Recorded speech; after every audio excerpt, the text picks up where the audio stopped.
Can porn addiction actually lower your testosterone? Well, the short answer is yes, but not in the way that you think. And it isn't actually why your testosterone has become low over time. Let me explain. If you're in your 40s, you're running a business, you're trying to literally hold everything together, you're feeling pretty flat, you're feeling disconnected, then this may actually explain a lot more than just having your bloods done and the results on that. Because this isn't just about testosterone, it's actually about dopamine. Now, let's clear something up straight away. There is no strong evidence that watching porn once will just tank your testosterone.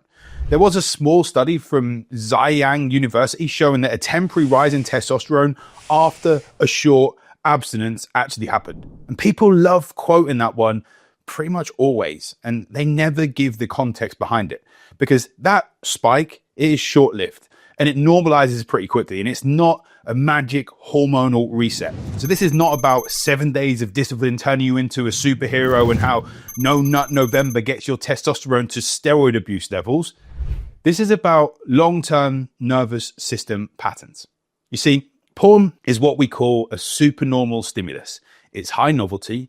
It has infinite scrolling, like onto the next video, just like you're scrolling through TikTok or Instagram, has unlimited variety, and there is absolutely zero effort, all at a click of a button. Your brain, it evolved for real connection, real pursuit, and real interaction, not 10 tabs open at 11:47 p.m. Now, every time you click something new, you get a dopamine spike. Dopamine is not a pleasure neurotransmitter, which is what a lot of people think of it.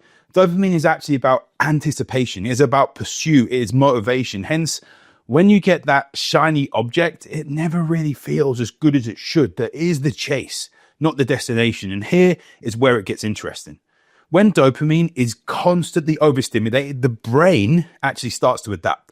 Receptors start to become less sensitive. And now you actually need more stimulation for the same level of excitement. Normal life will start to feel pretty dull. Your partner will feel less exciting. Work feels more boring. Training feels harder. And you start to feel pretty flat. And dopamine, along with testosterone, they are very closely linked. Testosterone influences libido and dominance behavior. Dopamine drives motivation and reward seeking. So if your dopamine system is blunted, you can feel like you have low testosterone, even if your bloods are technically fine. This is why I see men with normal testosterone levels who literally still say that I've lost my spark.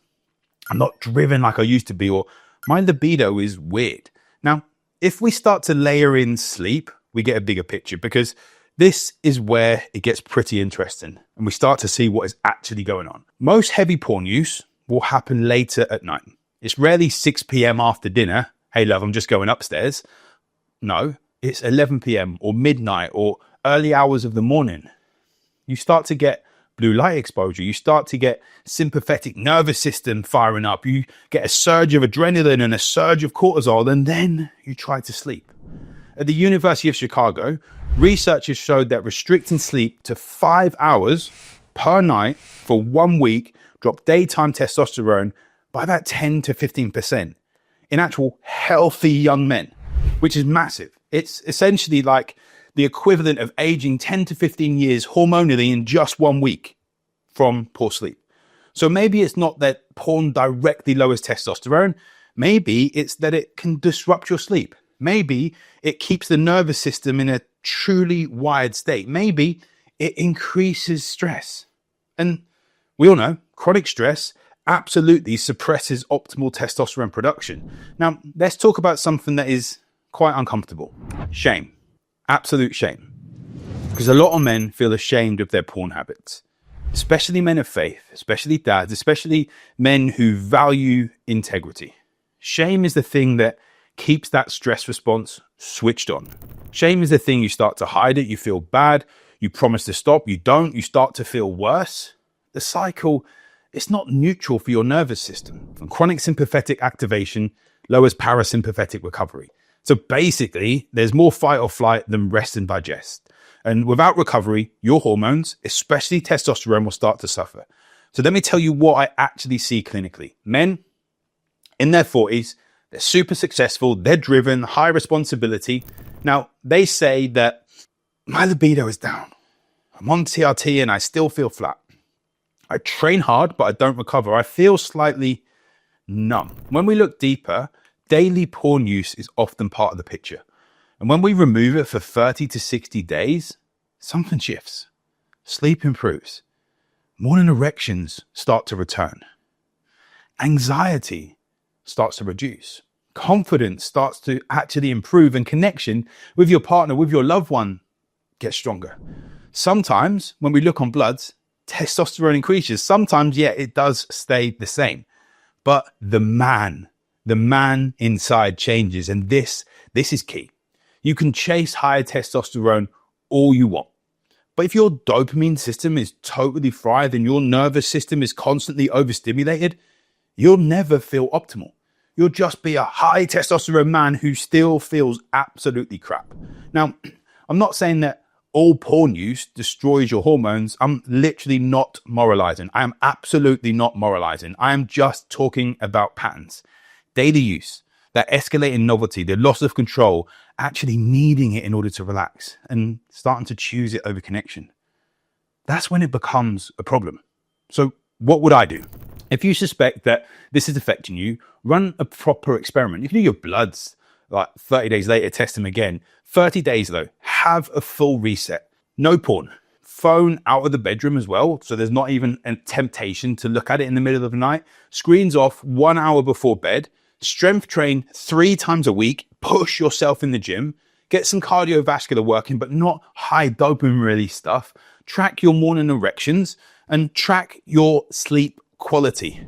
Start to notice what happens with your moods. And if you are serious about understanding what is happening hormonally, as I said, get your full blood test done.